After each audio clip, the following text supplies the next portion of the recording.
Hello friends, welcome back to my YouTube channel. અને સૌથી પહેલાં તો બધાને હેપી મકર સંક્રાંતિ.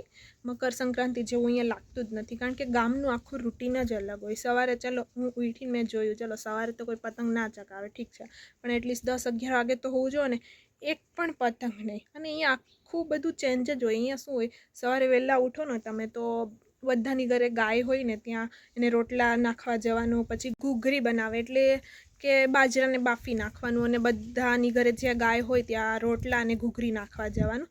મતલબ અહીંયા મકર સંક્રાંતિ પણ કોઈ ના બોલે. આપણે પૂછીએ ને કે હવે કાલે શું છે, કાલે કયો તહેવાર છે, તો એમ કે ખીહર છે. ખીહર, એ લોકો બધા ખીહર જ બોલે. અને ખીહરનો ખીચડો એટલે કે આપણા જે રિલેટિવ્સ રહેતા હોય ગામમાં, આપણાથી નાના હોય ને, એ લોકોને પૈસા આવે તો એને કહેવાય ખીહરનો ખીચડો. અહીંયાનું આખું બધું જ અલગ છે, પણ બહુ મસ્ત છે.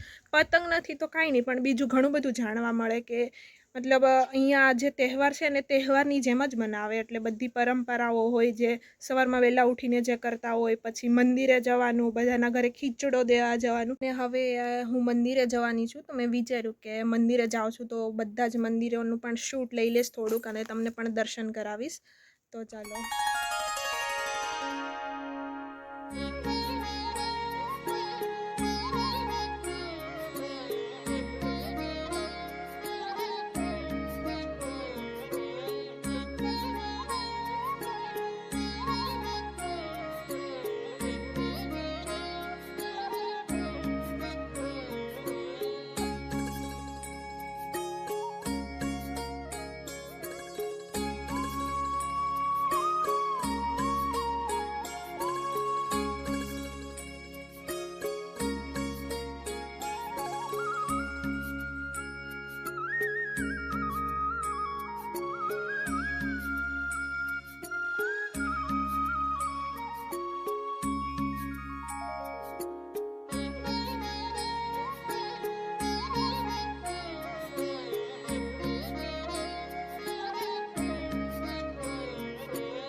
તો ફ્રેન્ડ્સ, હમણાં અમે ટેરિસ ઉપર આવ્યા છીએ ઉત્તરાયણની મજા લેવા માટે.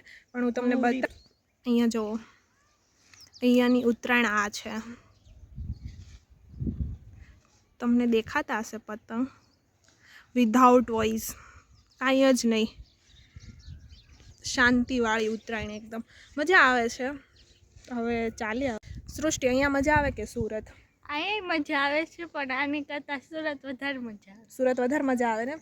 હા, અહીંયા મજા આવે, પણ સુરતમાં તો શું આમ એકદમ ડીજે હોય ને ફૂલ પબ્લિક ચિલ્લાતી હોય ને એકદમ ચિલ્લા ચિલ્લી રાડો રાડ ને, એટલે મજા આવે.